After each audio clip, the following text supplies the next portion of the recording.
Hello, everyone, and welcome to What's Working with Cam Marston, where we focus on the workplace and the workforce trends that are shaping things around us. If you're listening to this show, undoubtedly you've worked in the past, you're working now, or you will work in the future, and many of the things that we discuss in this show will be very relevant to you, either immediately or you can relate to or can anticipate at some point in the future.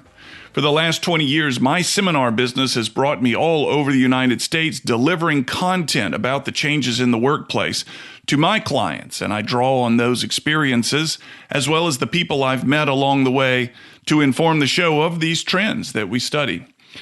There is a bit that I go into when I'm delivering a presentation, and nothing I do and nothing I present about gets people to laugh and to point at one another, people that know one another in the audience, when they hear this topic. I go into it and I can see the flashes of recognition in their eyes, and then they begin to identify each other in the room and point each other out. And that is the topic of the Generation X manager. So let's define it. Let's set it up a little bit. Born between the years 1965 to 1979 is Generation X. They're roughly 50, 60 million people in this nation. And at this point in their careers, they are likely managing and leading teams. Sometimes those teams are small, sometimes those teams are large. But they have paid their dues to accelerate themselves or to get promoted into team leading positions. Oftentimes, those managers will manage their peers, other Generation Xers. They'll also manage the millennials, which is the generation that comes behind Generation X, that begins roughly 1980 as the millennial generation. And from time to time, and it's not uncommon actually, they manage the baby boomers who precede the Generation Xers. So let me give you this narrative. Let's kind of set the timeline to set up the problem that we're going to address in the show today. The Xers enter the workplace. They're managed and led by baby boomers. The baby boomers are a very team-driven generation. And one of the signature moves of the baby boom generation in the workplace are team meetings. Let's all get together. Let's have a meeting. And every Monday morning, we'll have a team meeting. And it's around the table. It's eye contact and being present and being visible. The Gen X attitude to those meetings was nothing really gets done in these things. These are not a good use of time. They're more a pageant. They're more a peacock display. They're not really solution-oriented. And the Gen Xers they went to the meetings, they had to, but they said to themselves, one of these days I'll be in charge, and I'm going to change the way these meetings go. And that's what's happened. As they've been promoted, they've not only changed the meetings, they've eliminated them altogether. And we'll pick this up again after the break and what it's meant for the workplace. You're listening to What's Working with Cam Marston. Talk to me about your Generation X management experiences. 251-260-8100. We'll be right back.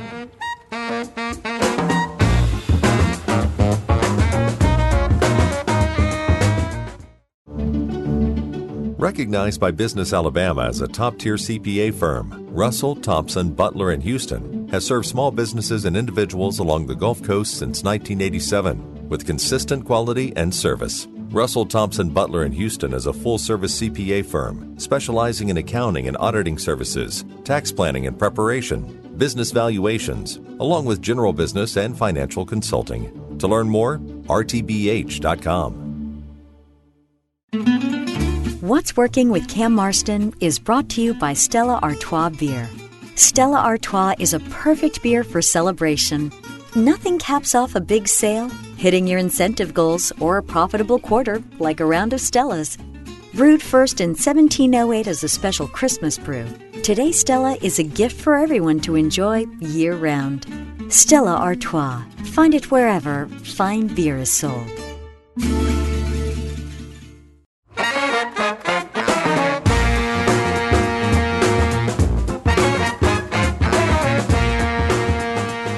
We're back. You're listening to What's Working with Cam Marston. Give us a call, 251-260-8100. Let us know your Generation X management experiences, and we'll get into more of this in a moment. That number is also a text line, 251-260-8100. The What's Working with Cam Marston Facebook page. I want you to go there, enter that into your Google search bar, your Facebook search bar, and you'll find that page. And the podcast, you're going to want to have access to this one because you're going to hear behaviors and characteristics that you recognize in your peers, and you're going to want to send this to them. You can find the podcast at cammarston.com. Across the top of the screen, you'll find the podcast link. Click on that, and you have a couple of options on how to listen as well as how to send to people. So the Gen Xers enter into the workplace. They're managed by the baby boomers. The boomers push meetings, the weekly meeting. They're more of a pageant. They're more of a display, the Generation Xers think. They're not a good use of time. And when I become the boss, the Xers say, I'm going to eliminate these meetings. And today, the Xers have become the boss. Now, let's add another layer to this. They're the latchkey kid. They're the generation that had to figure a lot of things out on their own due to being raised, oftentimes, alone in their home due to one or two parents having to work. A one-parent household, that parent certainly worked. A two-parent household, they both worked. And the Gen Xers had to figure things out for themselves. Figure it out for yourself.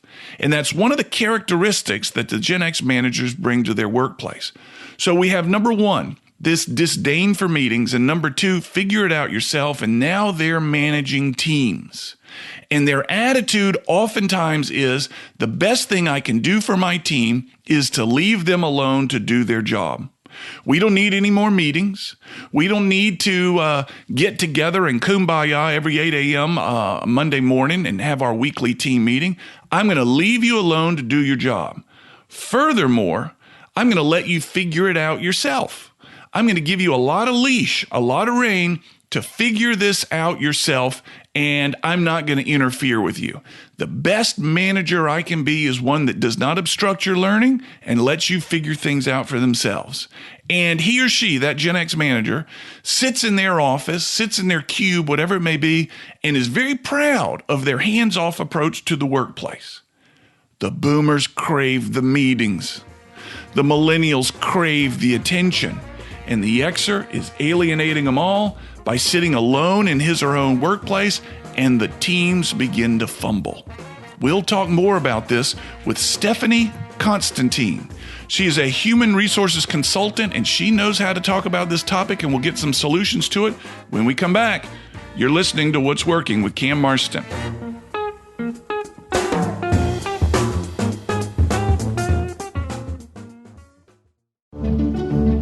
What's Working with Cam Marston is brought to you by Russell, Thompson, Butler in Houston, a full-service CPA firm specializing in accounting and auditing services, tax planning and preparation, business valuations, along with general business and financial consulting. For a CPA firm devoted to quality, give Russell, Thompson, Butler in Houston a call at 251-473-5550 or visit them on the web at rtbh.com.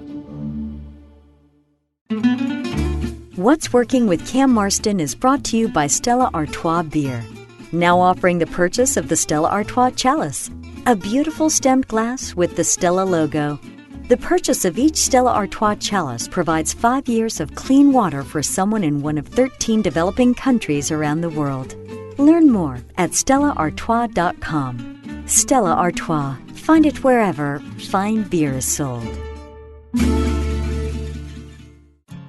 Think about how people really see you. The kid at the drive-thru just sees a coffee drinker. Please pull forward. Your local barista sees the person who loves a smiley face in their latte. See you next time. It's kind of the same way with insurance. Other insurance companies just see a customer, but a State Farm agent sees more. They see you as a neighbor. Your State Farm agent is here to get to know who you really are, so they can help life go right. Call me, State Farm agent Allison Horner, in Mobile at 666-1616. This program is also brought to you by my company, Generational Insights. We've been in the seminar business for 20 years, working with clients ranging from Fortune 500 executives to locally owned mom and pops, helping them improve their sales, their management, their recruiting, and their retention. We give knowledge first and then build tools based on that knowledge that make people more successful at their jobs. And soon, we'll add customer service training. Check us out at cammarston.com.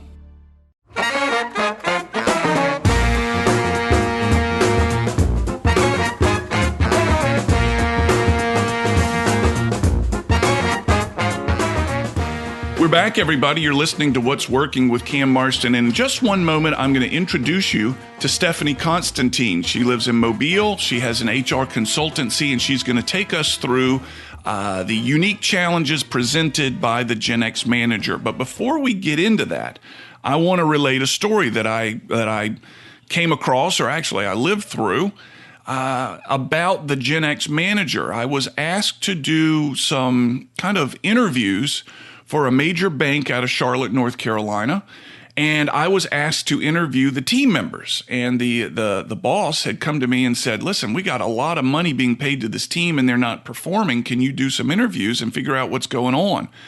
So I did. I spent some time looking at interviewing the baby boomers, and they talked about how they were disconnected from their boss, and he no longer held weekly team meetings. And then I went to the millennials on this guy's team and talked to them about what's going on and why they weren't performing to the satisfaction of the team or the boss, the leadership. And they said the boss never comes around and asks about him. He never goes and checks on him. I don't feel like he likes me. So then I go to the Gen X boss. And I say, here's the feedback. And I actually heard from some people that said, they don't feel like you like them. Do you like them? And he looked at me with the absolute dead stare and said, no, I don't. We just work together. That's all we do is work together. I don't want to have to like them. It gets in the way of work. And the team wasn't performing. And with that, I bring in Stephanie Constantine, who's going to take us through this. Stephanie, welcome to the show. Thank you so much for your time. Thank you, Cam. Talk to me about this Gen X manager profile. What I hear is aloof, distant, feel like they do their teams favors by leaving them alone. And oftentimes they struggle, the X managers struggle with performance. Tell me what you see in your consultancy. Well, I see very similar situations to what you went through in Charlotte. I do a lot of interviewing as well with employees and companies. And usually I'm sent in to deal with the millennials. What's wrong with them? And really, like you said, when you turn it around, it's not the millennials' fault. It's just a disconnect between the Gen X and the millennials. They just have different work styles. And it's not, this isn't always the case, but it is definitely the case in many circumstances. I like the word micromanaged. I think you may have mentioned it, I'm not sure, but the word micromanaged is a good excuse. I don't like to micromanage. I don't want to micromanage my employees. And even the employees will say, I don't want to be micromanaged. But really, they don't want to be micromanaged, but they don't want to be ignored either. There's a big difference between not being micromanaged and being ignored. So, yeah, I'm seeing a big disconnect as well. I think employees, they want their bosses to know what they're doing. They want their bosses to give them credit. They want to get praise and approval for what they're doing. And if managers just leave them alone, they're never going to get that. I remember hearing somebody in my past, I forget who it was, but saying what the I'm kind of trying to figure it out as I think it through, what the baby boomers called team building or team orientation, the Gen Xers called micromanagement. And so the Xers have almost taken that pendulum swing to the way other end to say, I'm going to completely leave you alone because I don't want to be found guilty of micromanagement. But what you're saying, obviously, is, in particularly the millennials, they seek attention from that Gen X boss. Yeah, they do. And I don't think it's just millennials. I'm not a millennial. I'm more of that Gen X category. And, I like approval. I like someone to pat me on the back and tell me I'm doing a good job. I had a boss one time who said to all of his upper-level managers, well, if I don't give you a performance evaluation, you're doing your job. Oh, you're going to hear from me if you're not doing your job. That's right. That's the husband that tells the wife, I told you I loved you when we got married. If things change, I'll let you know. That's right. Exactly. And that works, for a while. But, I think we all like a little self-gratification, thank yous every now and then. I'm not saying you have to go overboard, but you definitely, everybody needs to hear every now and then that they're doing what's expected of them. And then that leads me to the next point, which is if Gen X managers or any managers don't talk to their employees and don't communicate with their employees, how do the employees know what it is that the manager expects of them? So there's a big communication fallout when it comes to job expectations. And another thing I hear from Gen X managers in particular is I hired them because they had the experience to do the job. They should know what they're supposed to do. Not everybody knows exactly what they're supposed to do because it's not a blanket job description for everybody. So communication between that Gen X manager and their employees is so important because nobody's a mind reader. And you need to actually write down these things so that there's something documented that you're both on the same page. So you're coaching when you go in and the call is about the millennials. What's wrong with these millennials? I can hear this playing out in my head. It's the Gen Xer manager who's saying, can you come in and help me with these millennials? I need some help. Do you, Stephanie, have a hunch prior to showing up that you know what the issue is, and while the Gen X manager, he or she may be blaming it on the millennials, it's actually that manager, him or herself? Yeah, it is. I mean, I would say it's a combination. It's not anybody's fault necessarily. It's just two different behavioral styles or management styles. But yeah, usually it's the fact that there's just not the communication between the two. And the millennials really want the communication. And the Gen X manager thinks, I don't need to communicate. They should know what they're supposed to do.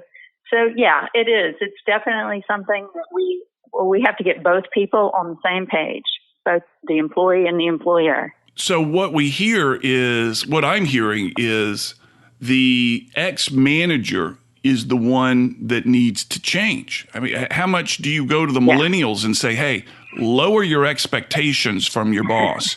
He likes you or she likes you, but they're not going to kumbaya with you. They're not going to link elbows and sway. Lower your expectations on communication. I can't imagine anyone would ever say that. It would sound to me that your coaching goes to the Gen X manager and says, listen, pal, get up and leave the office every now and then. Make eye contact with these people. Ask them about their weekends. And the funny thing, Stephanie, when I tell audiences, when I relate this kind of content to the audiences, I can see the expression on the Gen X managers in the room going, I don't want to have to do that. I don't want to have to talk about weekends. I don't want to have to tell them about my weekend. Can't we just work together? And suddenly they're showing me their baby pictures. And good Lord, I have to look at baby pictures and act interested. Why can't we just work together? What is your reaction to that? You're exactly right. And one of the things I tell everybody is you're not going to change the people you work with one way or the other. You have to learn to adapt to them. That's just part of our nature. There may be a little bit of training that can go along, but you've got to train the Gen X managers how to communicate and how to get to know their employees. It's great if you can get them on some kind of personal level. That would be great. That'd be awesome. But even more importantly, have conversations with them to find out what motivates them to work well. Because in most cases, Gen X managers are thinking, well, you're getting a paycheck. That should motivate you enough. But you and I both know, Cam, that money is not the major motivator in the workforce. So we need to teach these managers that they need to get to know their employee on an aspect of what motivates them to work better. It might be the positive recognition, like we talked about with the millennials. For other Gen X people, it may be authority. They want more authority in the workplace. They want to be able to delegate more. A lot of the millennials like flexible work schedules. They actually like more responsibility. And they do take initiative if they're allowed to take initiative. But the problem is, again, difference between I give you the authority to take initiative and then I leave you alone forever. That's not going to work either. You have to give them the authority to take initiative, to make decisions, be creative, but you need to follow up with them just for one thing to make sure that they're doing what you're asking them to do. Again, those expectations. And another thing, so that that employee can get that recognition that you're doing right, you're doing good, you're headed in the right direction. So imagine, if you will, you are, I want to, because I'm certain, Stephanie, there are people listening to this going, oh, that's me. Or, I know somebody that this is exactly the person I'm thinking about. They're describing this.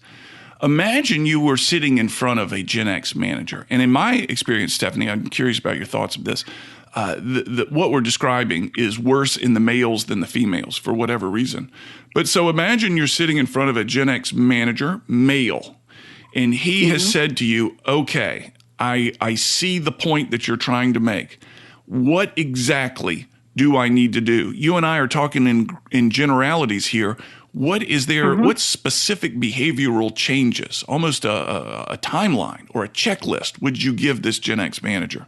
I would, first of all, if I was the Gen X manager's company, which I think all companies need to have some kind of training in this, but just for the Gen X manager himself, I would say sit down with the employee and go over the expectations of that job. What are my expectations of you doing this job this week, next week, six months from now, so that both parties are on the same side, on the same playing field. Then educate yourself as a manager as to what your employees are doing during the day. Many times I hear complaints when I'm talking to employees that my boss doesn't even know what I do all day long. I'm sure you've heard that too. Yes. They feel underappreciated, overworked, and they either think their boss is just throwing more and more work on them and they can't take it, or they just feel like they're not getting any praise for or rewards for jobs well done. So if I was coaching a Gen X manager, I would say, look, work with your employees for a day. Shadow your employees. Have them write out to you what they do on a daily basis. Somehow get to know what your employees are doing.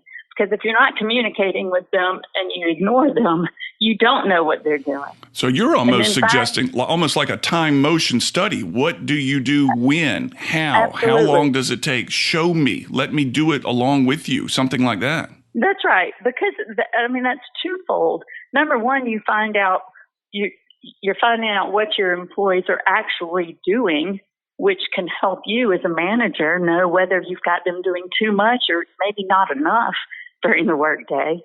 Maybe you find out that they're spending a lot of extra time on social media or doing something that you don't even know about.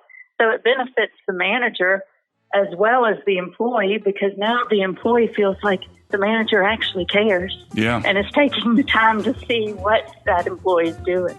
I want to come back from the break and pick up on this, as well as the idea that the Gen X manager is no longer being rewarded, paid, promoted based on their own work, but on the accumulation of others' work, how to be a team leader. We'll talk about this when we're back from the break. You're listening to What's Working with Cam Marston.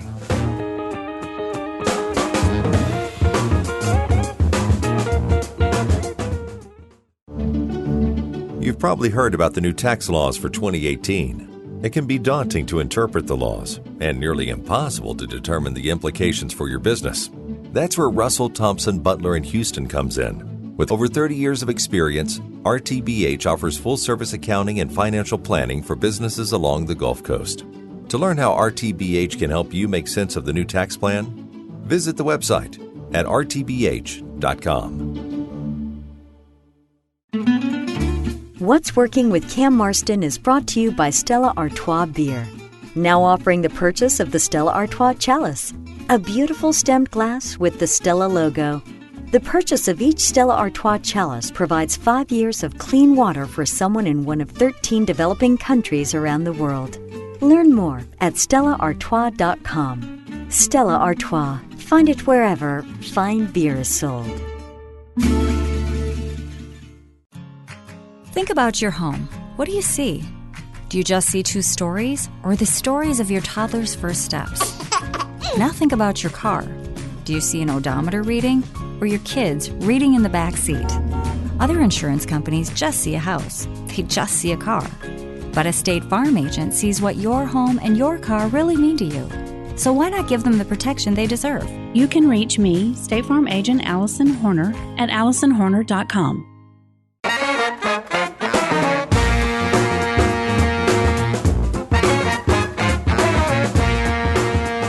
We're back. You're listening to What's Working with Cam Marston. On the phone with me is Stephanie Constantine, an HR consultant in Mobile, Alabama. And I'm certain if you've been hanging with us in the show, you're recognizing people that you know in this content, because it's almost an epidemic in my experience in the workplace, is the Gen X manager and this aloof and distant style that they have adapted to or created or maybe need to certainly get out of. And you want someone else to hear this, let me give you the podcast information real quick. CamMarston.com is my website. Across the top of the page, you'll find a link for the podcasts. When you click on it, you'll have a number of different ways to listen to it, whether it be iTunes or SoundCloud, etc. Click on the one you prefer, and you can then listen as well as send on to other people. Stephanie, prior to the break, you and I were talking about actually changing the behavior of the Gen X manager so that he or she recognizes what his or her employees are doing moment by moment during the day. Shadow them. Let's keep going on that. What else do they need to do in order to make a better connection, particularly with this young millennial workforce? Yeah, well, as we mentioned earlier, the millennials like that more feedback, the constant feedback. They also are motivated by different things that the Gen X generation or the Gen X manager is motivated by. So I go back again to, as part of that plan for the Gen X manager, not only to find out exactly what those or be on the same page with what the expectations are for the job, but also to find out what motivates that millennial or anybody, even if it's a Gen X to a Gen X, what motivates that employee, because everybody's motivated differently. There was one time, and I relate this story when I'm doing coaching for managers. I was given a wonderful reward one time for a job well done, and it was tickets to a Bay Bears game, which this was many, many years ago, which I knew our boss had gotten for free through the Bay Bears organization. They just came around and gave tickets out, which is fine. And I think that was fun for a lot of people, but it wasn't fun for everybody. I heard the different people in the team say, I don't care about baseball. I'll just give these to somebody else. So they didn't even take it as a reward. They kind of took it as, whatever. So, what motivates some people doesn't motivate everybody. So find out what motivates certain people. It may be physical items, little cheap things, chocolate. You never know. If your employee, you know that they love chocolate, throw a little chocolate bar on their desk with a note that says job well done.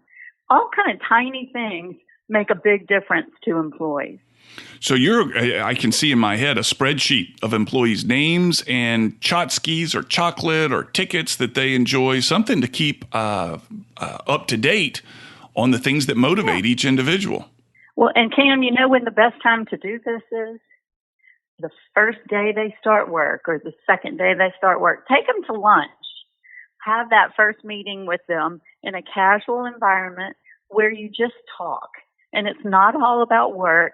It's not about the job necessarily. It's more just let's have a casual lunch or a cup of coffee, something where you're out of the office and you can pick up on these little tidbits about their personal life that you'll, keep in the back of your mind, or like you said, can put in a spreadsheet if you don't think you'll remember it, but just something that you can start that relationship off in a positive way.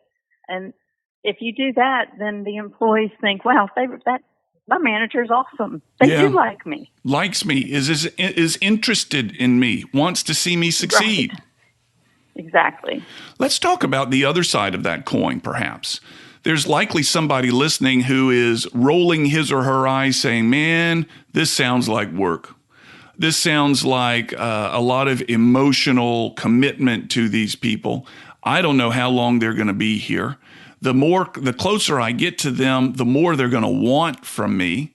there's a healthy distance between me and my employees, because the closer I get, they're going to feel easier, more comfortable coming to me and asking for help on things that they should be doing on their own.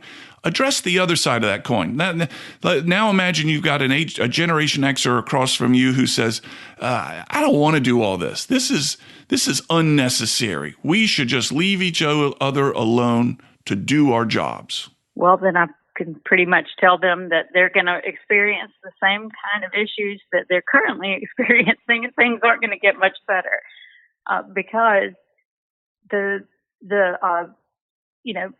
workforce today is going to require a little bit of effort and a little bit of ability to change. There's no way you can continue to run a business with a manager who doesn't communicate with their employees, who is not open with their employees. Unemployment's going down. I'm already seeing it. It's getting harder and harder for people to attain good workers. They're starting to look around again. They're starting to see, hey, people are wanting me, and there's options for me outside of this company. And people, and not only that, but companies are starting to flag employees from other companies again to bring them into their workforce. So they're being recruited. So now more than ever, it's not a question of whether you want to do it or not. It's a question of when are you going to start doing it? Because if you don't, you're not going to be competitive with getting your employee talent. So it's in their self-interest. It's a matter of survival to take interest in their teams. Yes. There's another element here that we talked about just before the break, and that is people that have been promoted into positions of management who have performed their job well, which has led them perhaps to the top of the pack, to the attention of the leadership of the organization, and they are then selected and moved into management. Now, small businesses, which is what this show targets, as well as regional and businesses, they often don't have the training budget to institute a Management 101. To say, all right, you're now no longer a doer, you're a doer and an overseer of other doers. And there are new talents and skills you need to develop that. What more often than happens is, hey, so-and-so's pretty good at their job, let's make them the manager of other people. And they step into that new management job without the skills, without any sort of training of what it takes to be a good manager. Talk to me about the messaging you need to give the Gen X manager to say it's not about what you do anymore. It's about how you lead and develop the team and what it is that they do. Are they resistant to that message? Are they aware of it? Well, yes, and that's a good point. I think when you do internally move an employee from, let's say, a level position with other coworkers into a position where they're now those people's direct supervisor, that is harder for those employees to overcome and become a manager who actually has some authority and some discipline over who used to be their coworkers. Now, they do have an advantage in the aspect of they already know their coworkers pretty well. Yeah, good point. So that's not even, they don't even have to worry about that phase of it. They know what motivates their coworkers, so that's a big advantage. Now they just have to feel comfortable following through with that managing and using those motivational factors for those employees. So it really is more of an advantage. I would say at that point, what you need to be more concerned about for an employee who's moved into a supervisor position is making sure that they understand the legal compliance side of supervision, because I think that the side of employee relations is probably going to be a little easier for them. So it's the EEOC, it's the string of rules that come into play now that you're in a leadership position. Do you see people that have been put into supervisory or leadership positions, when they begin to realize the rules that govern their behavior, they kind of say, how can I be effective? Or I don't want this job, or I didn't know it would be like this? Oh, yeah, definitely. And there will always be some backlash on these employees because, again, they have friends. They don't want to treat their friends. They certainly don't want to discipline their friends. There's more of a problem with these employees who've moved into supervisory positions of showing favoritism, which can be a really big EEOC issue if you're not careful. So yes, I find them sometimes. There's plenty of times when a supervisor has been moved into that role and then comes back and says, I can't do this. I want to go back where I came from. And, that's fine. That's understandable in some situations. But typically it's because there hasn't been a good training or mentoring program prior to putting that person into the position. Do you think I want to focus on the Gen X component of it once more. And that is, and as I've studied these demographics and these generational trends, you've got this extraordinary wave of baby boomers that preceded Generation X. Some would say about 80 million, 70 to 80 million people. The millennials, I've seen one report that suggests they're 93 million, and the numbers are all over the board, but the way they defined them, 93 million. So there are two massive waves on either side of this smaller Gen X population between the two of them, which others would say is 50 million. So 80 million, 50 million, 90-something million. My generation, I'm an Xer, your generation is caught between these two giant waves. And I've said some predictive things about it, that being Gen Xers will survive in the workplace purely based on their ability to relate to, get along with, and supervise the baby boomers and the millennials on either side of them. Do you think that holds any water? Yeah, I do. But I also think if you go back a generation before this to the baby boomers, they probably had similar experiences with the generation prior to them and the Gen Xers. If you look and see any, I'm sure you've done this because you've done all of these studies on the different generations, but there have been headlines for generation after generation about how different each generation is to work with. So I think every generation goes through this. It's just a matter of finding your way through. I honestly, most of the problems that I see when it comes to Gen Xers and managing, a lot of times it has to deal with the Gen Xers also managing baby boomers.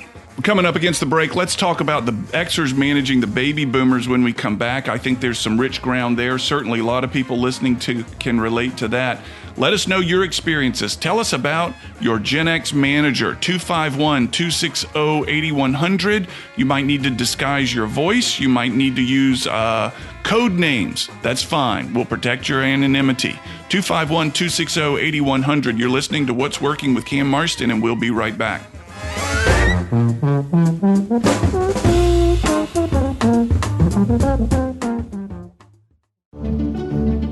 Recognized by Business Alabama as a top-tier CPA firm, Russell, Thompson, Butler & Houston has served small businesses and individuals along the Gulf Coast since 1987 with consistent quality and service. Russell, Thompson, Butler & Houston is a full-service CPA firm specializing in accounting and auditing services, tax planning and preparation, business valuations, along with general business and financial consulting. To learn more, rtbh.com.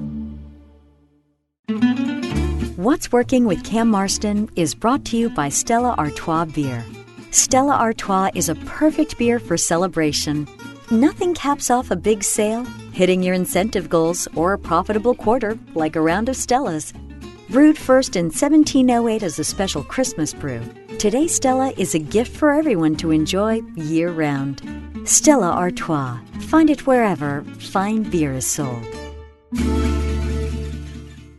Life insurance is one of those subjects that make people want to change the subject rather than admit they probably don't have enough. I'm State Farm agent Allison Horner, and that's why I focus on how the benefits of life insurance actually live on by asking people to think in terms of life without having to sell the house insurance, or life without having to give up college insurance. Find out how the benefits of life insurance can live on for your family. Call me, State Farm agent Allison Horner, and get to a better state with State Farm. This program is also brought to you by my company, Generational Insights.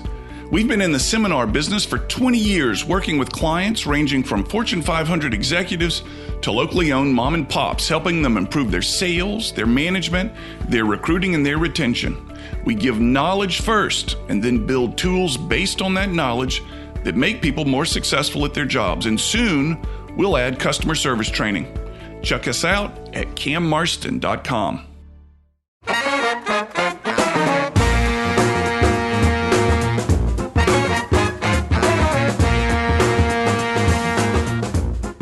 We're back, everybody. You're listening to What's Working with Cam Marston. On the phone with me is Stephanie Constantine, HR consultant, Mobile, Alabama. Stephanie, just prior to the break, you talked about the Gen X challenge of working with the baby boomers, and love to hear your experiences around this. Tell me more about that. Well, the Gen X, the generation Gen X, typically has had a good work ethic. So that's a positive. Most Gen Xers think, I'm going to work, I'm doing what I'm supposed to do, I'm not going to make waves. Even if I'm not happy, I'll just let that go. Well, now you're finding not a lot, but you're still finding some Gen Xers who are supervising or managing or running companies where they still have baby boomers working. And I do think that there's a positive there, because both baby boomers and Gen Xers have very good work ethic, where they, again, just come in and want to get the job done. But even the Gen Xers have a problem with the baby boomers in certain circumstances, where they just can't make the baby boomers change. They're very resistant to change still. And I think, and I hate to say this, but I hear the Gen X managers say, I'm just biding my time until they retire. Yeah. And I hate that. I hate that because I feel like they're giving up on that generation. They're just giving up on them. So I would encourage Gen X managers who have baby boomer employees to still encourage them to try new things, to, maybe get a little bit more into the technological world or whatever the issues they might be resisting. Don't give up on them. They can do it, but you have to push them a little bit harder. The common thought is with age comes wisdom. And those baby boomers in the workplace should be, hypothetically, full of wisdom. And though the Xer says, well, I'm just biding my time till this baby boomer retires, is there not a way to try to extract the wisdom or utilize that wisdom? Do you find that the boomers can become trainers of the millennials or mentors to the millennials to try to transfer that wisdom? You have any thoughts on that? Wouldn't that be great? Sure. I think the baby boomers and the millennials could learn a lot from each other. I do. And I think they do enjoy talking to each other, and they enjoy hearing experiences that they have. I mean, basically what you're looking at here is a grandparent and a grandchild relationship. Yes. And I think both sides of that enjoy the other person's company. There's no parent, so to speak, in between. So I think they can have a great relationship. They just have to be guided into that relationship being more work-related, training, teaching, mentoring on both ends, because I think the baby boomers can learn a lot from the millennials as well. And if I was a Gen X manager and I had an opportunity to have a millennial coach my baby boomer on certain aspects of technology, then absolutely I would try to do that. I think it would make for a great little combination.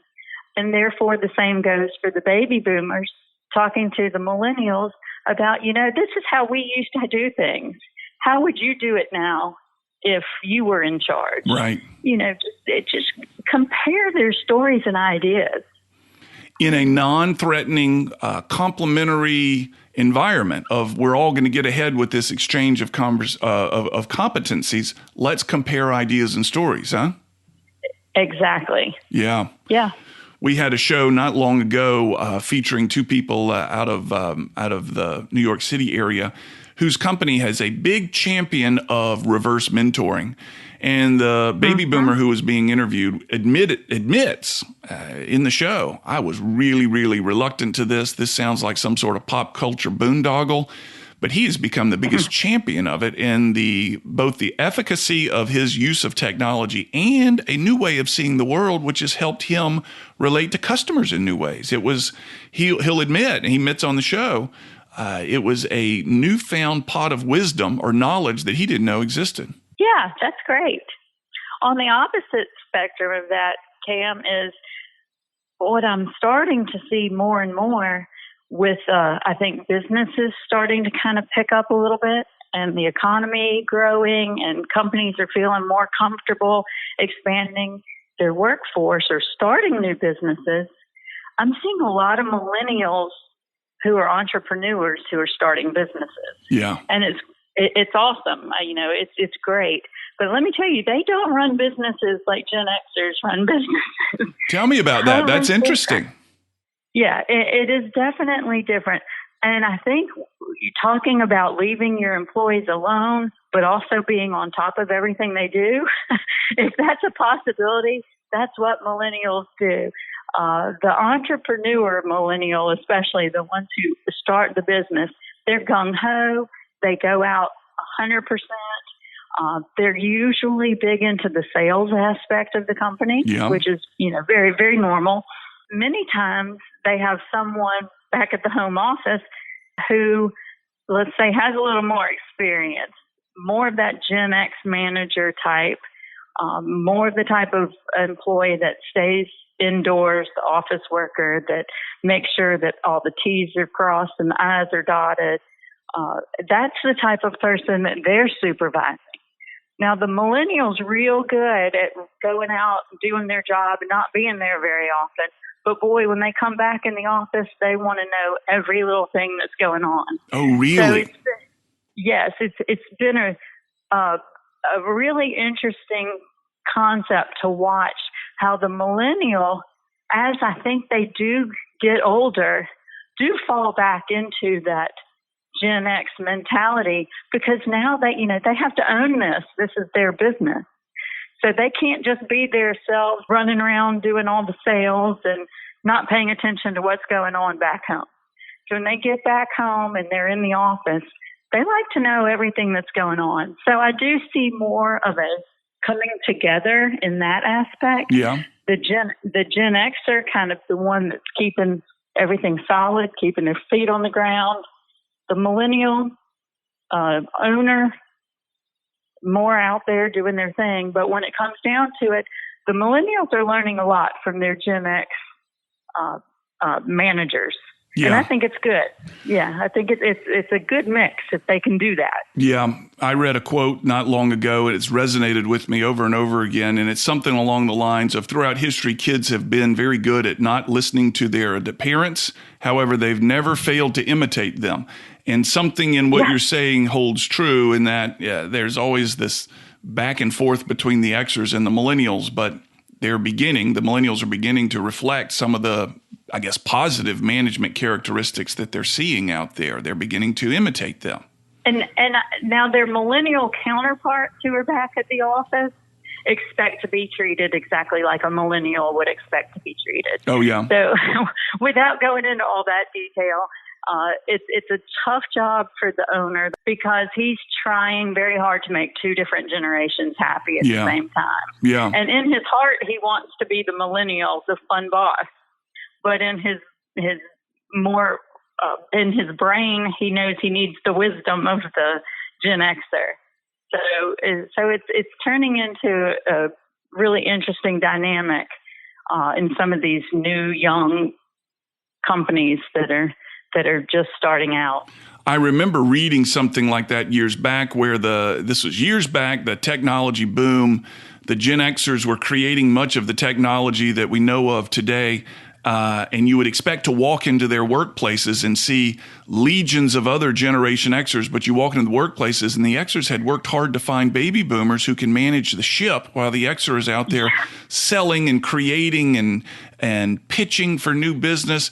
But it's the baby boomer back at the office place at that time that was keeping the T's crossed and the I's dotted and the lights on and stuff like that. It sounds like the same is happening now with the millennial entrepreneur and the Xer in the office. Yeah, exactly. Like I said, the generation, it's not that much of a different story from generation to generation to generation. You just have to know the story and you have to be able to work with it, because it's never gonna stop. We're never all gonna see things exactly the same way, and we'll never refer to each other as the same. We're always gonna be those Gen Xers or those millennials or those baby boomers. And goodness gracious, I don't even know what's next. What's next, Cam? Well, I don't remember the next generation. I'm calling them the iGen, iPod, iPad, iPhone, iMac, iGen. They're all my kids. And their generational profile to me right now is needy. That's all I got on them, needy.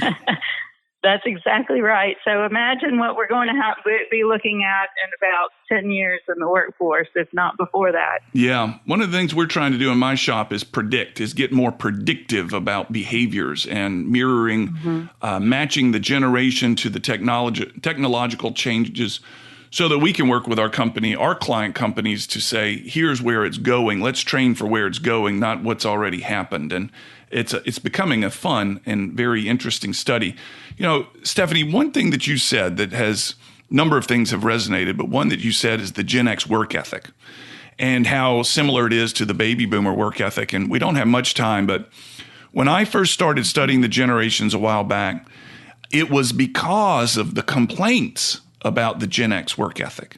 That was what people wanted to understand. And it was the baby boomers saying, what's wrong with this Gen X work ethic? Well, now we see there ain't nothing wrong with the Gen X work ethic. Do you think the same do you think people's work ethic changes as they age? I do. I think you grow out of the me in the I once you start having children or once you start supervising other people. You realize it's not all about you. It's about the people around you.